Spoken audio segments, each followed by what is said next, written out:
Good evening, and welcome to this second lecture in the series. Since we are exploring initially the origins of Indian civilization, we cannot avoid a famous, perennial, I should say, controversy, which is the ARYAN controversy.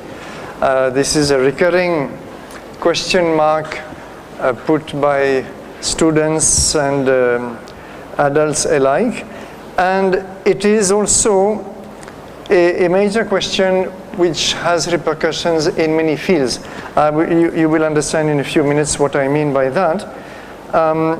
It determines, in a way, the origin of Indian civilization, since the Aryan invasion or migration theory assumes or holds that Aryans came from outside India. I'll give the details very shortly, and basically imported the fundamentals of Indian civilization. That is to say, they imported, they brought with them Sanskrit language, they brought the Vedas, they brought a certain social order which was based on the caste system. And these things in many ways are important ingredients of the later classical Indian civilization that we will see in the next lecture, the Ganges civilization, which began in the first millennium BC, which culminated, for instance, in the Mauryan Empire, and so on. So it is an important question because it boils down to whether those important ingredients of Indian civilization are indigenous or not. But then it also puts the question of what is the relationship between this classical Ganges civilization starting first millennium BC and the Indus civilization which we saw the other day, which flourished in the third millennium BC. Is there no connection at all, or do we find still some legacy lingering on? So to start with, I chose a evocative picture from a textbook used in some schools in Tamil Nadu. In fact, in my city of Coimbatore, this is where I picked it up one day accidentally. And you see a very, you see in fact the Aryans sacking a Harappan city and slaughtering the hapless Harappans mercilessly and destroying therefore the Indus civilization. So this, Hollywoodian scenario, or maybe Bollywoodian if you prefer, I don't know, is what our children still learn at school. It depends a little bit. NCERT textbooks have softened the whole. They still go by the Aryan invasion theory, but in a much more discreet manner. But in this kind of textbooks, and especially in the South, where, as you might know, the Aryan invasion theory is a kind of essential dogma, because without it, the so-called Dravidian parties would have no ideology left. Not that they have much left anyway, but this is what students learn, and in this case, in class 4. And you have another picture on the left, which shows the Aryans, riding across perhaps Central Asia before they reach finally the Indian subcontinent. So what the students learn, and you have to imagine the psychology of a child of class 4, is that the earliest inhabitants of India were the Dravidians. That's already quite a tall order. And please note that the word Dravidian is not defined. We're not told what is a Dravidian, who is a Dravidian. Who were the people who lived in Mohenjo-daro and Harappa? Second very tall claim. The Aryans migrated from Central Asia and drove away the Dravidians after fierce battles. That's a third tall claim. The culture of the Aryans was entirely different from that of the Dravidians. So within a very short paragraph, which of course students have to learn by heart, please remember, an imprint is created, and naturally, a Tamilian child will be immediately building up some resentment against those wicked Aryans who slaughtered their ancestors. So this is the kind of picture we still have today in India. Now, more seriously, what does the theory consist in? We have, therefore, the notion of a new people speaking an early form of Sanskrit. You know, Vedas are not in classical Sanskrit, they are in Vedic Sanskrit. It's an archaic form. They're supposed to have entered India about the middle of the second millennium BC, and either brutally conquered or in softer versions today, somehow dominated local populations to the extent that they could spread their language, their Vedic culture, and their caste-based social order. So this is the essence of the theory as it stands. So we have two versions, the hard one, which is that they destroyed the Indus cities, and this is still taught in many textbooks, and a softer one, which is that since they came in 1500 BC, and I told you the other day that the Indus civilization collapses at least in its state structure, in its urban order, by 1900 BC, there is a gap. And therefore, the new proponents of the Aryan migration theory, as it is now called, say that, well, they entered, and somehow they still subjugated the local populations, whoever they were, and spread their culture, etc. So, and then we have the fact that the Rig Veda does speak of battles between the Aryas. Aryas, will have to define what an Arya is. In fact, let me say it straight away. In the Veda, the Arya is very clearly somebody who fights for a cosmic order called Ritam, by the side of the gods and the rishis. This is the Arya. The Arya is one who observes properly the rituals, pronounces the mantras correctly, and fights for that cosmic order. This is the definition. In fact, there is no notion of an Aryan people. It doesn't exist in the Vedas. When the Rig Veda starts talking about peoples, it speaks of Panchajana, 5 peoples. And they have other names. They are the Bharatas, the Purus, the Kurus, the Druyus, and the Anus, if I remember correctly. So there is never a notion that Aryas constitute a population in the Rig Veda. But they have adversaries. They are the Dasyus or Dasas, which I will return to. And if you read the usual history textbooks, you are told that those were dark-skinned and stub-nosed, and therefore they were very good candidates to be portrayed as, you know, original tribes or Dravidians or whatever. This is what it boils down to. Now, how do we approach such a problem in an intelligent way? And many scholars have debated it since something like 1820, 1830. This is where this whole discussion begins. And we have many approaches. One is, of course, literary. We have to look into the texts. That alone is a huge exercise, but I'll just show a few highlights. Geographical, we have some important clues in the Rig Veda. Archaeological, of course, we'll have to see whether we have traces of this invasion, actual manifestations of it, because if after all an entire people entered India and crossed the whole northwest of India to penetrate the Gangetic plains, you would expect that there are some archaeological left. They are supposed to have brought a different culture, so this leaves physical traces. Then anthropological and genetic, we're told it's a different people, right? So can we detect if perhaps with different physical types in the skeletal remains, or genetic studies pointing to a sudden change in the gene pool, etc. So this is an important, especially in the last 30 years, important new field of research. Cultural, because we are told, as the textbook says, that Aryans had a totally different culture from that of the supposed original inhabitants. So can we detect any radical change in the culture of the north of the subcontinent? Now 6, I will not be able to deal with this today because it becomes too vast. There's a lot of very interesting astronomical evidence in Vedic texts and late Vedic texts which does give dates, which curiously are almost all of them located in the 3rd, 4th, and even beyond a millennium BC.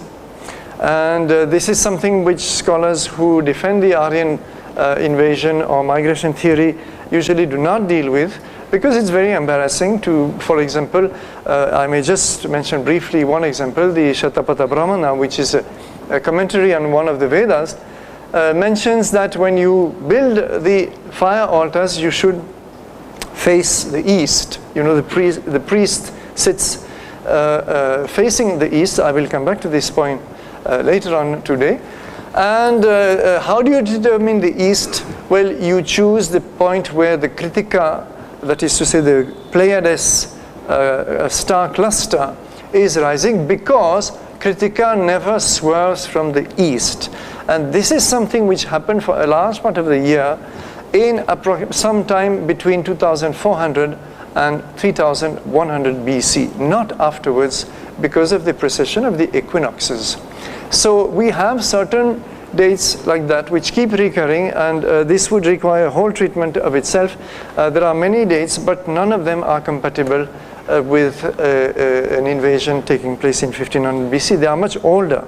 Finally, linguistic. Now, linguistic again is a vast field, and it's a very technical field. In fact, I'm not very competent in it, but I've studied whatever I could as a layman.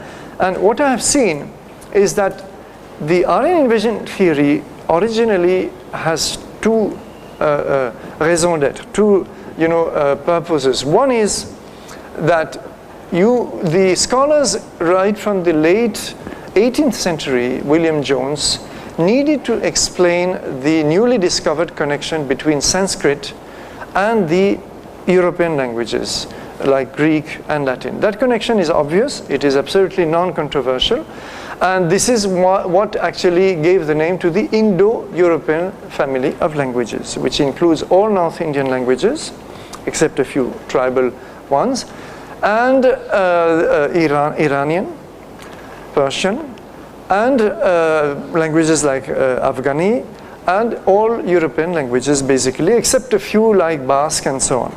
Now, this requires an explanation. How come this huge region has a single family of languages?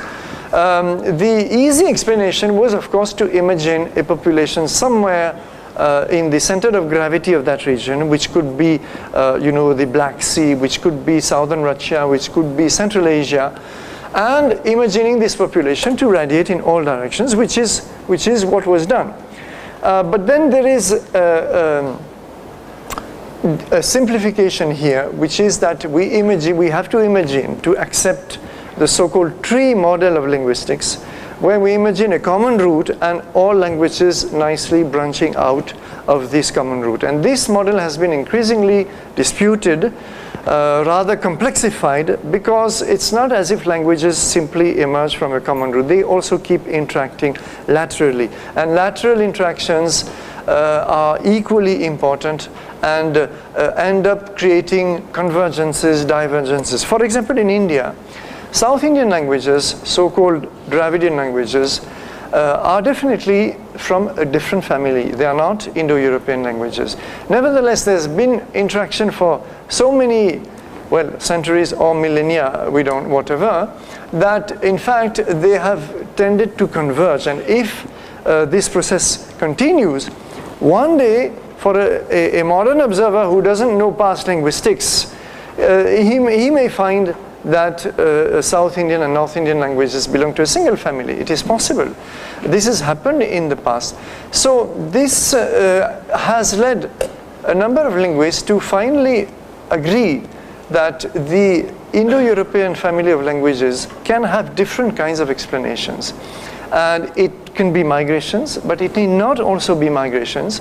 An increasing number of linguists prefer mechanisms of interaction where populations do not actually move, but keep being in contact.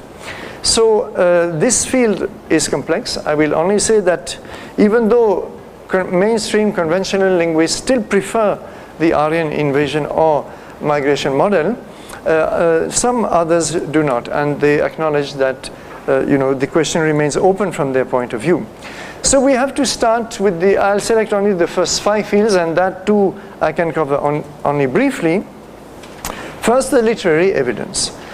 And the main thing which scholars immediately noted is that if Aryans had come into India and then they settled on the banks of the Indus or its tributaries or the Sarasvati, because Sarasvati, as we will see, is very frequently mentioned in the Rig Veda, you would expect them to carry with them memories of their homeland, of their long travel through Central Asia at least, and then the crossing of the Afghan passes and so on. These would have been something which would have remained important culturally in the memory of that people. There is absolutely no such trace. Despite valiant efforts by many scholars, the Rig Veda is absolutely silent about any land outside India. In fact, its territory, its geography, as we will see, is basically northwest of the Indian subcontinent. So this is embarrassing. And Sri Aurobindo in 1915, even before him, Swami Vivekananda had already made similar statements. He said there is actually no mention of such an invasion. There is no reliable indication of any racial difference between so-called Aryans and the Dasyus, who are supposed to be the original inhabitants subjugated by the Aryans. Even modern scholars, George Dorsey, who is both an Indologist and archaeologist from Canada, recently wrote, even apparently clear indications of historical struggles between dark aborigines in the Rig Veda and Arya conquerors turn out to be misleading. So we have to be very cautious with the text. In fact, typical example is, how do we conclude that the Dasyus are dark-skinned? They're not dark-skinned. The Rig Veda never says that they are dark-skinned. It says that they are wrapped in darkness. They are wrapped in a thick envelope or cover of darkness. Now, this is something which is not the same as being dark-skinned. And in many mythologies of the world, when you have a battle in Greek mythology, for example, between forces of light or good and forces of evil or darkness, you will represent the demons, whoever they are, as basically dark. Even in popular Amarchitra Kathas, when an Asura is depicted, he's depicted as being dark-skinned. It doesn't mean that he belongs to a different race. It simply means that there is, something dark about him. So we have to be careful not to use figurative or metaphorical language on a very literary footing and to, try to deduct biological facts from what is essentially a metaphor. Stubb knows the same thing. There is one passage in the Rig Veda, and only one, which is that the Dasyus are depicted as Anasa. Now, Max Muller translated Anasa as Anasa, which therefore would be noseless, and all scholars after him started saying that, well, the Dasyus are noseless and therefore they are Dravidians, as if South Indians had no nose worth the name. But somehow this was the impression, and this is just because of one single occurrence in 1024 hymns.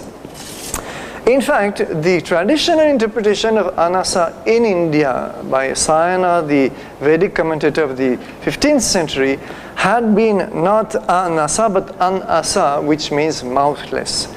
And the Veda constantly insists on this notion that those who really are the Aryas are those who pronounce correctly the mantras. If you cannot pronounce the Vedic mantras correctly, they have no efficacy.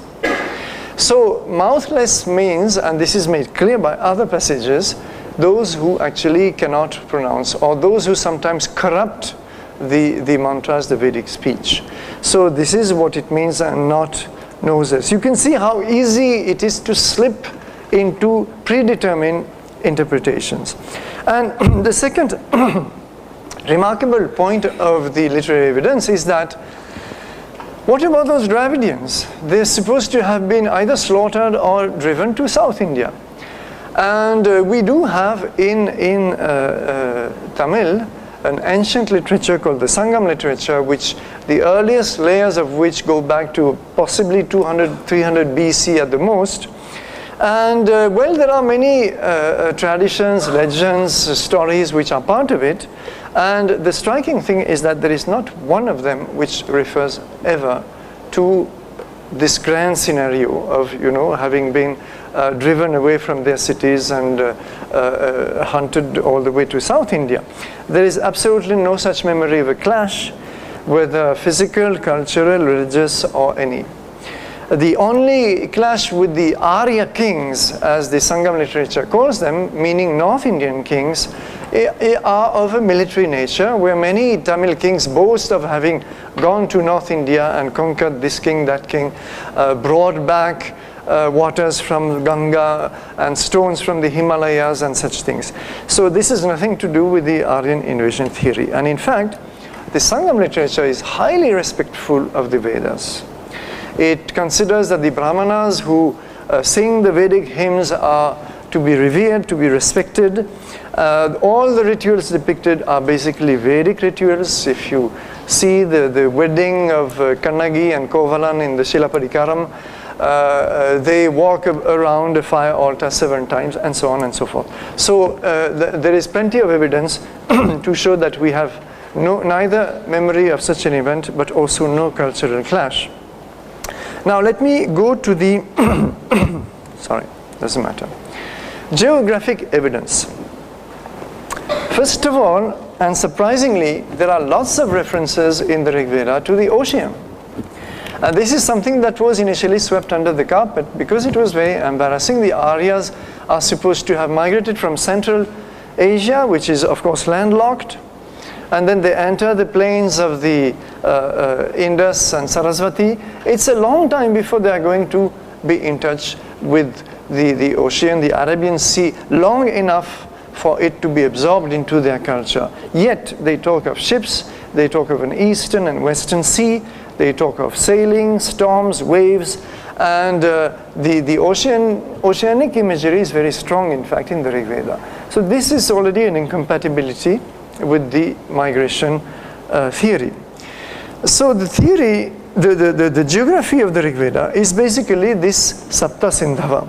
And Sapta Sindhava is not defined, but then the rivers are constantly named elsewhere. So the scholars have put it together, and the consensus, 1 or 2 disagree, but the consensus is that those Sapta Sindhava are the Indus itself, which is Sindhu. But then Sindhu, you see, words are always fluid in Vedic times, and names are fluid. So Sindhu is that river, but because it is a mighty river, it can be applied often to any river. And it can also be applied to sometimes even a large body of water, because it is so large.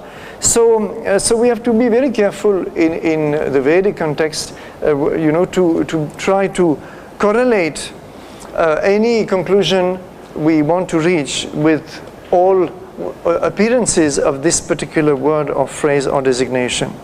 So, but then it has 5 tributaries, so that's 6, and then there is the Saraswati. Saraswati is mentioned about 72 times in the Rig Veda. Either as a goddess, in Rig Veda she is the goddess of inspiration, she is prayed to for inspiration. In Yajur Veda, which is a little later, she becomes the goddess of speech, Vaj. And of course you know her future evolution as goddess of knowledge, arts, education, and so on. And but then she is also invoked as a river, and she is a mighty river, Mahoarna Saraswati. She flows from the mountain to the sea, Giribhya Samudrat, and her flow is unbroken. These are the descriptions we get. And of course there are also hymns where she is both river and goddess. Interestingly, Saraswati in Rig Veda is the only river to be deified, to be turned into a goddess. And it's also the only river that disappears, because where is the Saraswati? That is the question which the scholars immediately asked. You see, you have a hymn like this one, which is the Nadistuti Sukta, the hymn in praise of rivers. And there are 19 rivers which are named there. So we have a rare, geographical description, because Rigveda doesn't care much about geography or history. It is not interesting in telling us, the historical or social or geographical background. This happens only by the way. And then we have you can see the hymn either in Sanskrit or in English. And first of all, the very striking thing about this hymn is that it starts from the Ganges and it travels westward. Yamuna, Saraswati will come back to her, Sutudri, which is Satlaj, Parushni, etc., Ashikni, which is Chenab. How do we know these identifications? Very simple, because of the Greek names. The Greeks at the time of Alexander the Great visited India and gave names in Greece like Asiknes and so on, which were still close to the Vedic names. And they describe the geography so well that there is no ambiguity. So we end up, in fact, with Sindhu here. Kubaya is the Kabul River. The Gomatim is the Gumal River. And Kurumum is the Kurum River, which are 3 Afghan tributaries of the Indus. So this is the geography of the Rigveda from Ganga to the Afghan rivers. First of all, why should the rivers be listed? And this is nothing but a pictorial depiction of what I have just shown you. In fact, this mantra is remarkable because the rishi, whoever wrote it, composed it, had in his mind's eye, if I may say so, had the entire geography of the Northwest. And in two mantras, very briefly, it sweeps through the entire Northwest. So that is remarkable. But why should that be done from east to west? If the Aryans had come from west through the Khyber Pass, this is a general assumption, or whatever pass, they have come from west to east. This is very strange, and there's no explanation. The second point, of course, is the Saraswati. And scholars who, like Max Muller and others, started translated the Rig Veda immediately asked that question because they were not aware of any such river on the map. Actually, it was already there on the map. This is a map from 1760, that the earliest I found, a British map where you see here Sursuti, which is a small stream that still exists in Haryana, and as a tributary of the Ghaggar, which is here written as Gugur or something. And so this was noted, and then there were topographic surveys in the early 19th century by British officials who left very detailed records, and they actually made this quite clear that there is the Saraswati River here, and there is a huge, well, fairly large, especially beyond this map, crossing Haryana, which I spoke of the other day, the Ghaggar, which is today a seasonal river because much of its waters are diverted to irrigation. Nevertheless, during strong monsoons, it still flows into Punjab. And the first person in 1855 who proposed, who put 2 and 2 plus 2 together, and who said that, well, we have a big dry bed here between the Yamuna and the Satluj, which is where Rig Veda tells us that Saraswati is located, and therefore this must be the relic of the Saraswati. This person was Louis Vivien de Saint-Martin, French, very eminent in his days, a French geographer, who therefore proposed, and this was immediately accepted by, so this is a map incidentally by Alexander Cunningham, the founder of the Archaeological Survey of India, who wrote a very detailed book of ancient Indian geography, and this became the consensus. So you see 1881, this is a French book where you identity between the Saraswati and the Ghaggar. Then you have a more detailed study in 83 by C.F. Oldham. You cannot read perhaps, but there is Old Saraswati written here. This is the Ghaggar, and you see how this continues. This is the Hakra. The name changes to Hakra in what is today Pakistan, and the bed goes on till up to the Run of Kutch, the Great Run of Kutch. So this was the consensus. In fact, there was no dispute. And Louis Renou, another great French Indologist who did a lot of work on the Vedas, publishes this map. But this map corresponds to Mahabharata times, according to the geographic evidence in Mahabharata. And here, Mahabharata, as I mentioned the other day, mentions that the Saraswati disappears in the sand. It is not the earliest text. There are earlier texts that do so, but I can't give all the details. At a point called Vinashana, of course, you understand what Vinashana means. And there is Saraswati, there is Drishadvati. And this is and in fact, the whole of the Mahabharata, the war itself, takes place in the region of Kurukshetra, of the Saraswati. So we have a literary continuity pointing to the loss of the river, and only here, there is no notion of Saraswati at Allahabad in those days.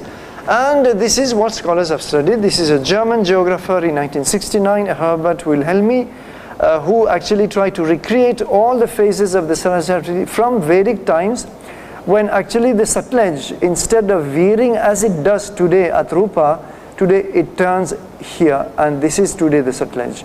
But he makes it flow into the Saraswati, and similarly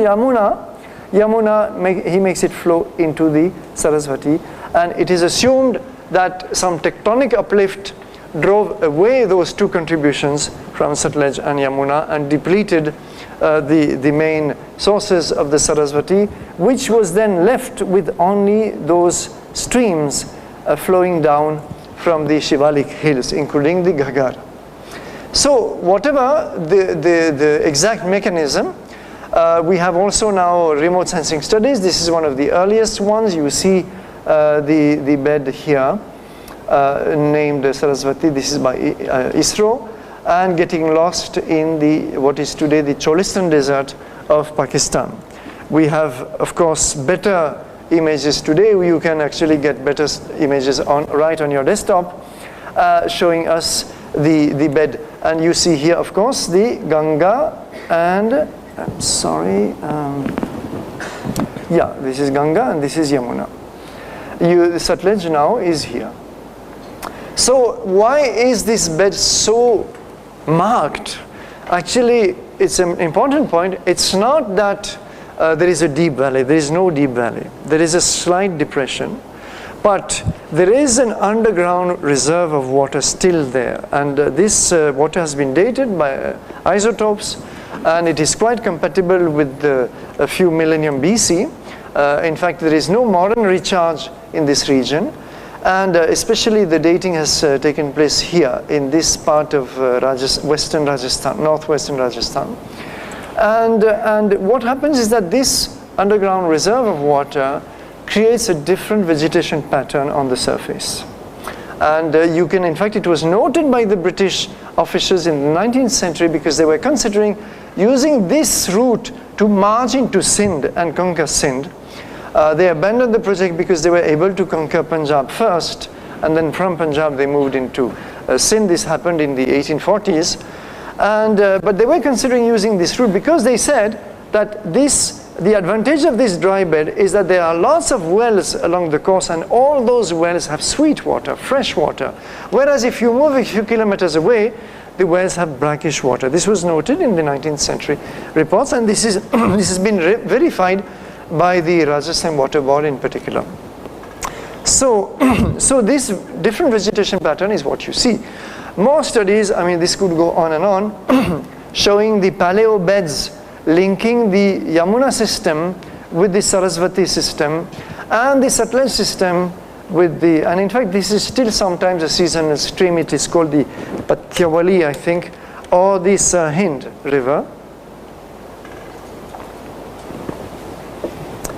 So plenty of evidences. The last is the recent ISRO study showing the various courses of the Saraswati, because it has shifted its bed several times, like all the Indo-Gangetic rivers do. As you know, those plains are very flat, so any accumulation of alluvium or any tectonic change will cause those rivers to change course. This happens even today in the Ganges plains, as you know. So it comes all the way to the Run of Kutch, which you see here. And this is, as a reminder, the site of Dholavira, which we visited the other day.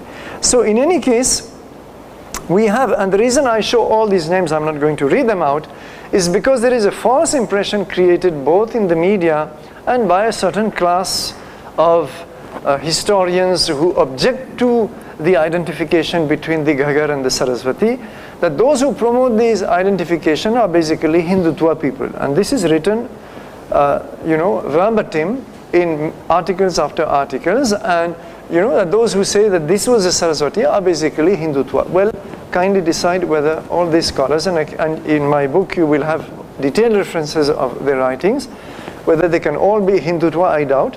But this is the consensus that this is the only possible candidate for the river that will match the description of the Rig Veda, which is very simple, that the river lies between Yamuna and Satluj.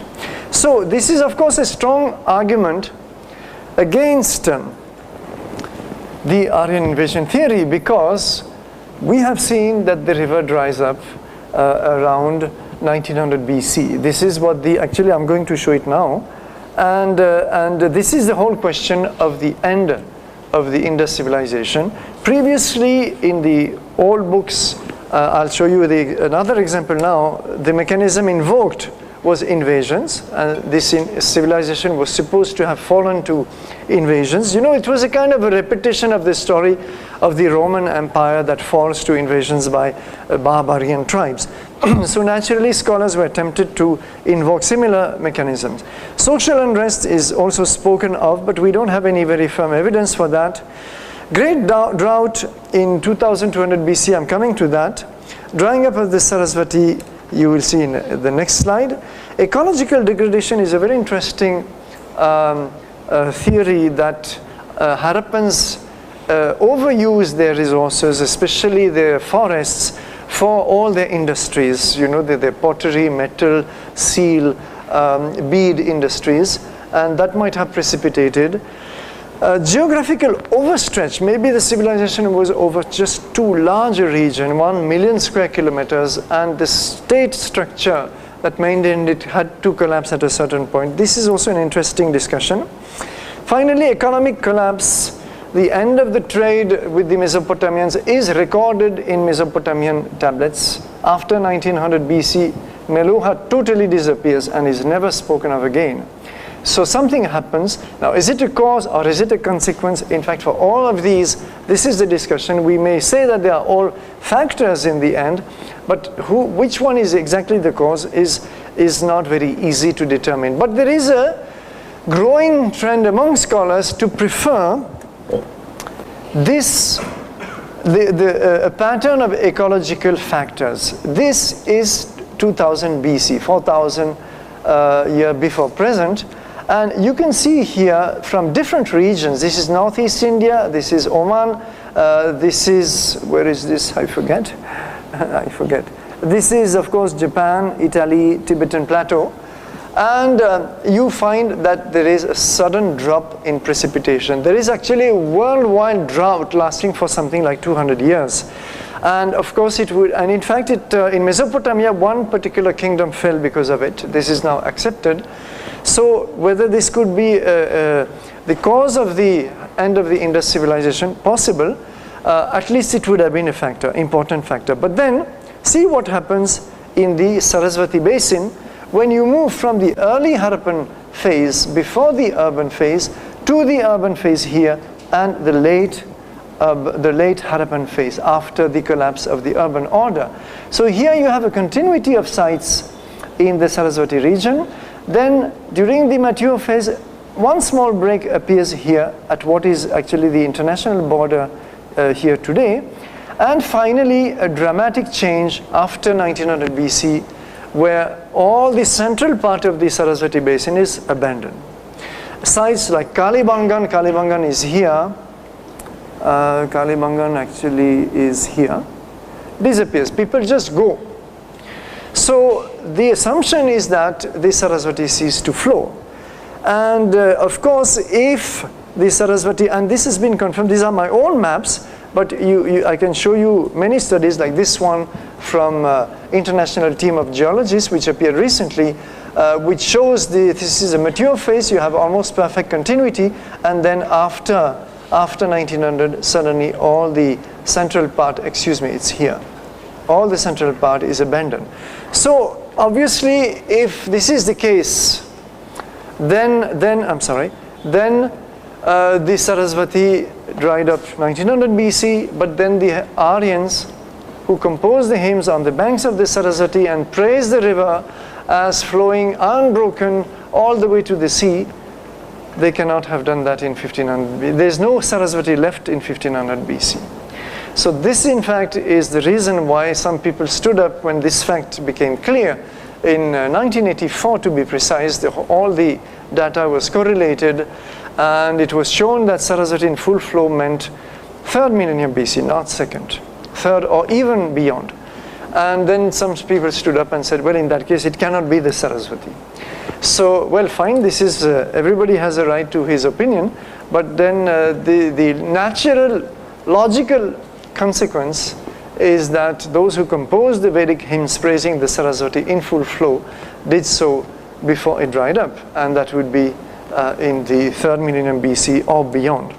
So this also is a strong argument against the migration theory. Now, as far as the archaeological evidence is concerned, we must mention, because it is still in our textbooks, you see 1947, this is about the kind of evidence we use in our textbooks today in India. Though NCERT textbooks have improved, I must say, but in state boards of education, people just copy, from the previous writer. They don't realize that history textbooks need to be updated regularly. So we had a great archaeologist called Mortimer Wheeler, who was sent in 1944 to India from the war front to salvage the Archaeological Survey of India, which was in a pretty bad shape. And he did a fantastic job. He woke up, he was extremely energetic, woke up the whole sleeping survey, slumbering as he says, and introduced very modern methods of stratigraphy, rigorous stratigraphy in excavations, which permitted a much better control of chronologies at sites that was not followed before him.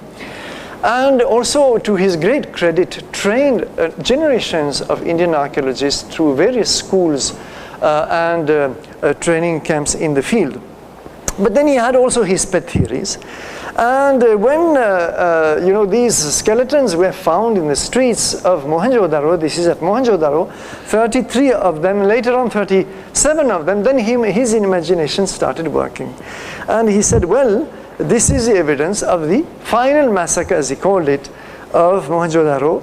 And he said, who could be the authors? Obviously, it has to be the Aryans, because don't forget that Indra is the Purandara, he's the destroyer of the cities. If you take Pur to mean city, which is another big issue, but I can't go into it today.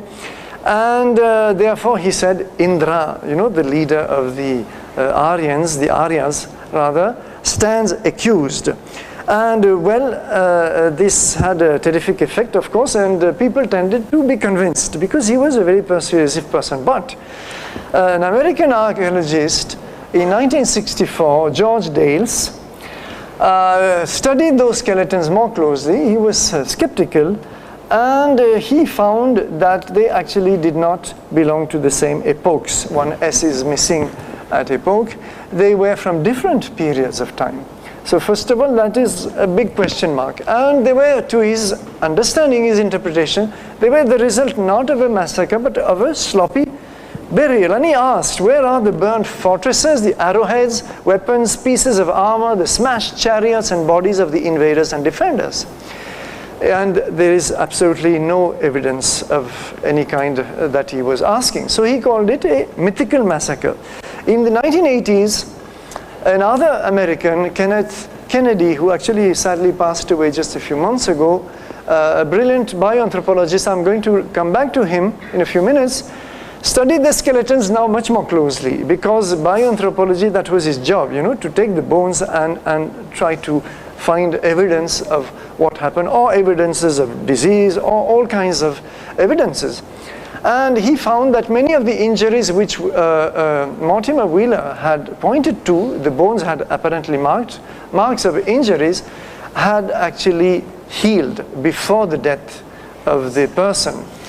And many of them were not injuries at all, but were just the result of post-mortem erosion. So then of course, the whole theory was discarded, and Wheeler accepted that he had promoted this theory. He said, what exactly was his quote? He said, in a lighter vein. But still he preferred to stick to it nevertheless. Even in the last edition of this book, though he acknowledged that there were weaknesses, he said still that's the best we can do. But ultimately, what archaeology tells us is that there is no evidence of invaders, and you know, especially in terms of artifacts, you would expect invaders to have left weapons, to have left different types of tools, of objects of daily use. Archaeologists are excellent at documenting all these material objects. There is no intrusive culture, as they say, towards the end of the Harappan civilization. So I'm going to skip some of these quotations to save a little time.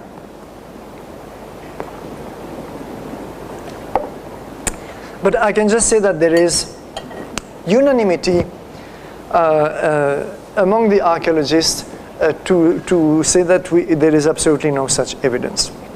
And also, there is now an accepted time gap between the end of the Indus civilization and the... so what people like Wheeler did to close this time gap is to say that the Indus civilization continued till 1700 BC, and the Aryans actually might have invaded at that time earlier than thought. Of course, you can always play with dates, but this is a posteriori improvement. It's not just within the... actually, the problem is very complex, because if you want the Aryans to have come in, first of all, they would have crossed somewhere. Either they originate somewhere here in Central Asia, or if, as many scholars propose, they originate in Anatolia, or in the Black Sea, which would be somewhere here, or in southern Russia, which would be somewhere here, there is actually no consensus even today where the Proto-Indo-Europeans, as they are called, originated from.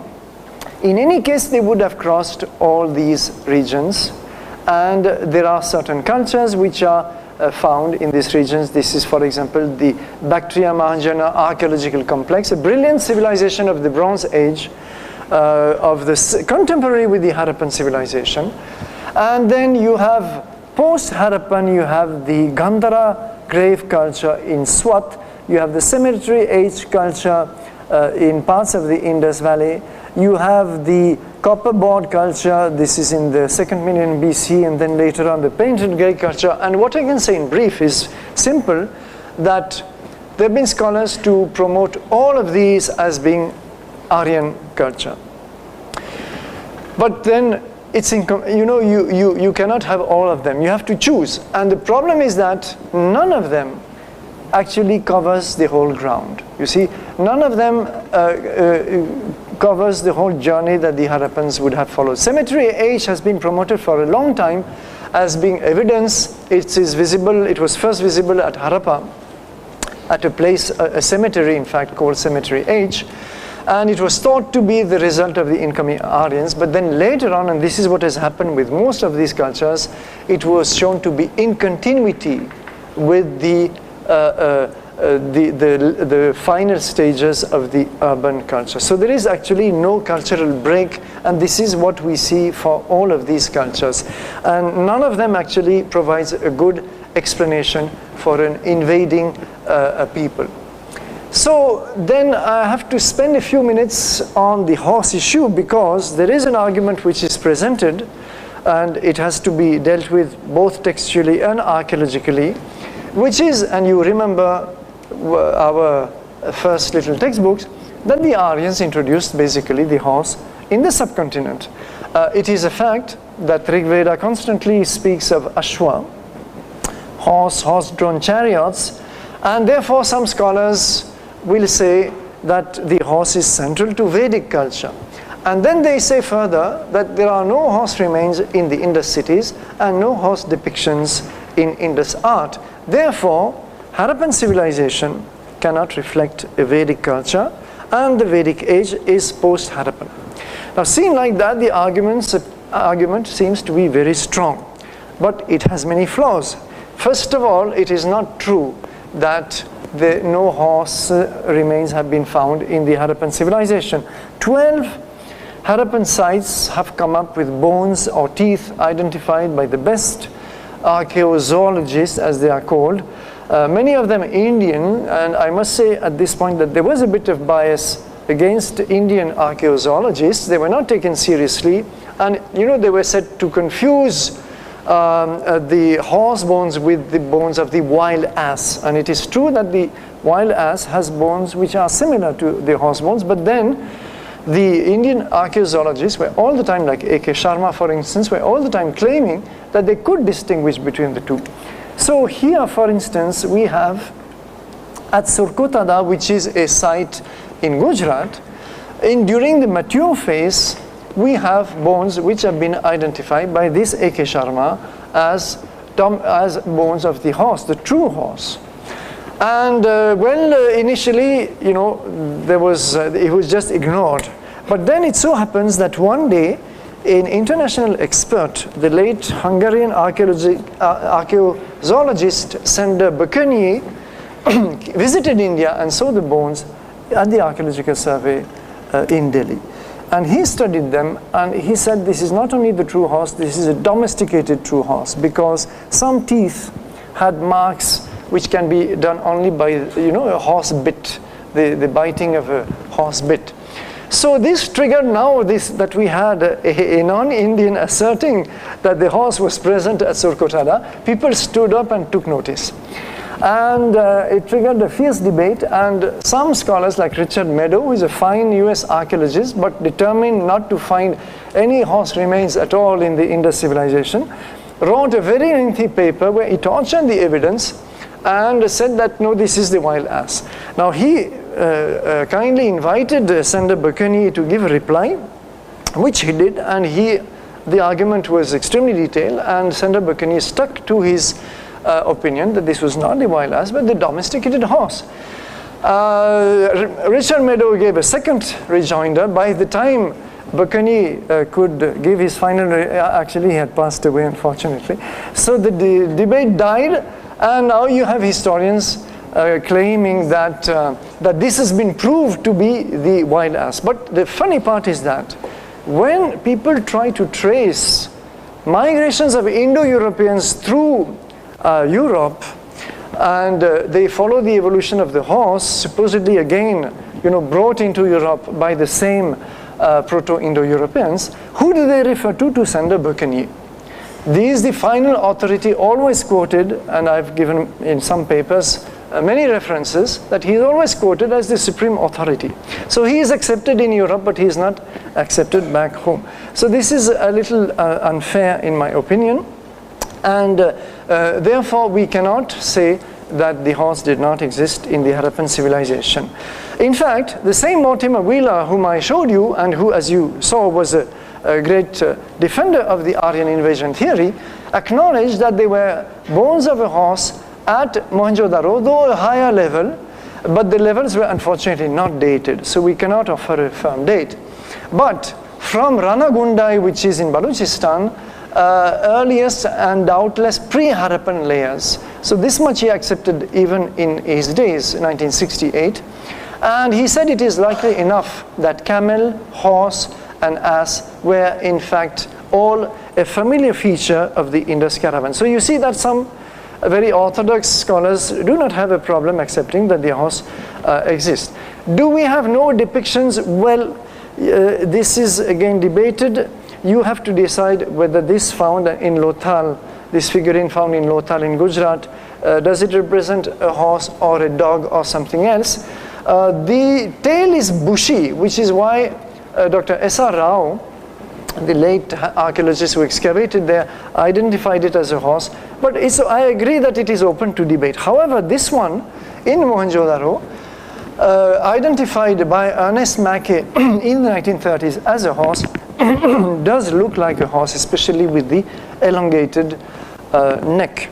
And well, this is about all we have. There are a few more, but they are pretty indistinct.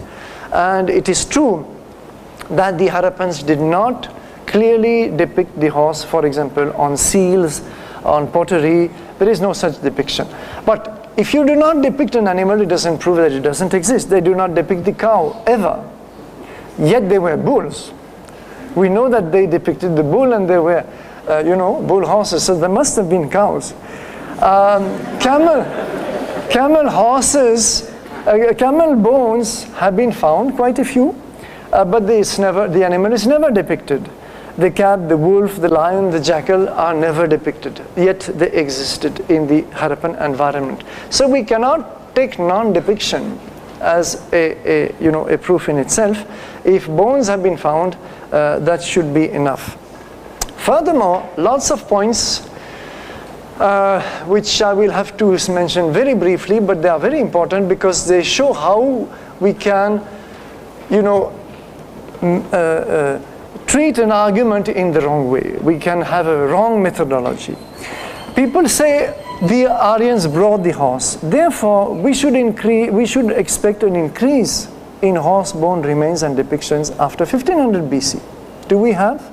Answer is no. There is absolutely no increase in horse bone remains after 1500 BC or depictions. In fact, the horse is never depicted in India, almost. There are a few sites which do give a few horse figurines. But in a big way, it's only in the Mauryan Empire that the horse suddenly is a glorified animal.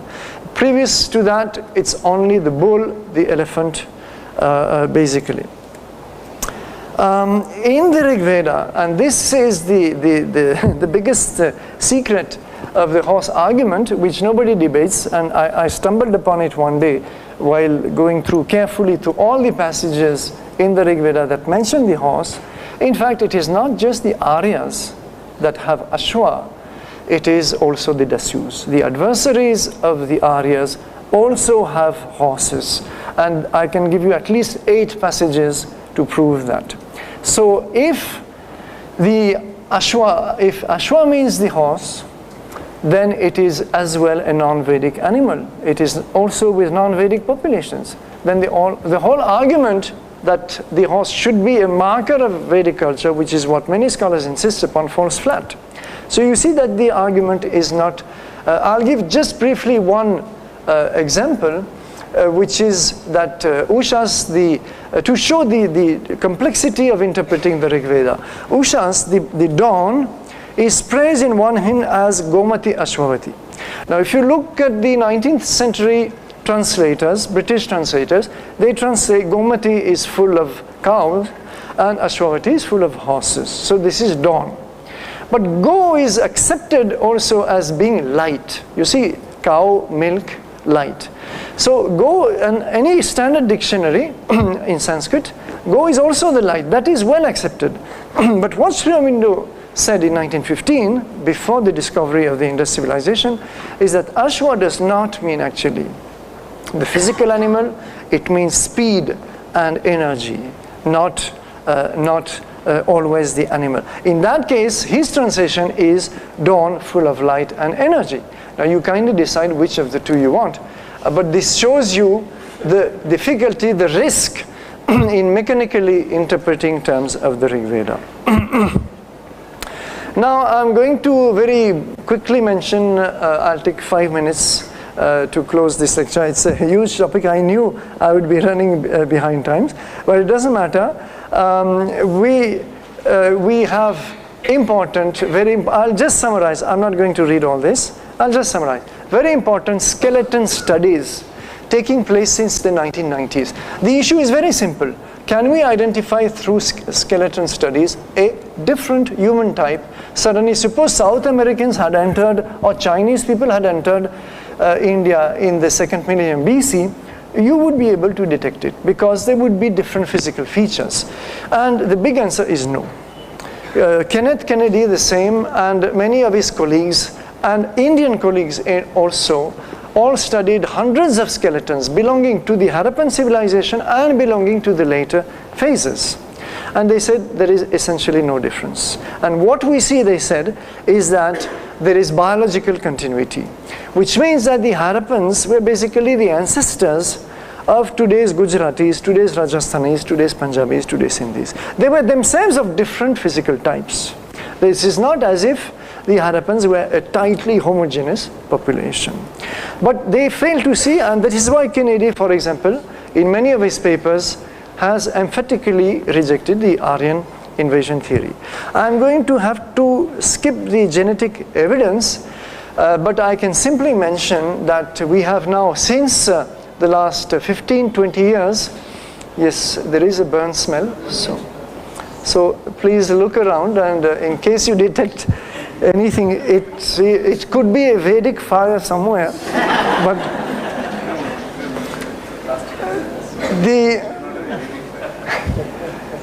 the genetic evidence is that things are very complicated, and when we plot I will skip the rest, when we plot the genetic evidence and the DNA of many populations, we would expect Brahmins, to be, or Punjabis who are on the path of the supposed Aryans, to be very close to Central Asia. In fact, we find Gujaratis and Chenchus, which are the Dravidian tribe of Andhra Pradesh, among the closest. So there is something wrong, and the genetic evidence, is this? No, it is not wrong. It is not wrong. Oh. So I can't read all this, but there are a few. Let me jump to the conclusion of the genetic studies because they are so important. Number one, they do not accept, geneticists today do not accept the concept of Adivasi. They say we cannot determine which is the earliest population in India. So this concept, which is colonial, I mean it was the British government which set it up, has no scientific definition. Secondly, surprisingly, there is not much genetic difference between tribes, low caste and high caste. In fact, the genetic evidence clusters geographically. A Brahmin of South India is closer genetically to South Indian tribes than to a Brahmin of North India. So these are the findings, and anyone interested, please mail me. I have a whole paper on this with lots and lots of references to recent papers, at least 20 recent papers of genetic studies. So therefore, the concept of an Aryan race or a Dravidian race is, in fact, the very concept of race today, if you ask a biologist, cannot be defined scientifically. South Indians also did not, according to genetic evidence, are long settled. It is not as if the Dravidians, who are supposed to have been also invading from the Mediterranean, according to some models, are also long settled in India. In fact, all major populations, except some fringe populations, especially in the northeast, we do know that some tribal communities migrated from Burma, from China, but otherwise all populations are said to be settled in India for at least 40,000 years. So therefore, Adivasi loses all its meaning. In fact, a number of studies, you can see the names at the bottom, now propose that humanity came first out of Africa into northwest of the subcontinent, and from there went into all other parts of the world. In that case, except for Africans, all humans would have ancestors in northwest India. These are some of the current theories. It is still, the genetics is a very fresh field, but this is what it is. Now, just 1 minute and I will close, to show that the archaeological evidence also does not agree that there is a cultural gap or break between Harappan, supposedly pre-Vedic, and Gangetic, supposedly Vedic. You just see certain things like this Harappan swastika, Fire altars have been found at several sites and can have no other explanation. For example, at Banawali, 1 foot thick of ash was found in this structure, which cannot serve any other purpose, obviously. So fire worship, this is from Kalibangan, a row of 7 fire altars. This is in Gujarat. And worship of Linga and Trishul, which evoke worship of Shiva. And Shiva is a Vedic god. He appears with his full name in the Yajurveda. In Rigveda, he is only as Rudra. Then various characters seated in yogic postures with 3 faces. This gives us a context which is something is familiar to us in this. Even the Harappan unicorn, the concept of a bull with a sharp horn or sharpened horn exists in the Rigveda and in Mahabharata, where Krishna says that Ekashringa was his former old name. So we have such bridges which need further study and can be interpreted in many ways, but also the evidence of yoga. You recognize here from Harappan figurines some well-known posture, possible practice of meditation. This important figure is shown in deep contemplation.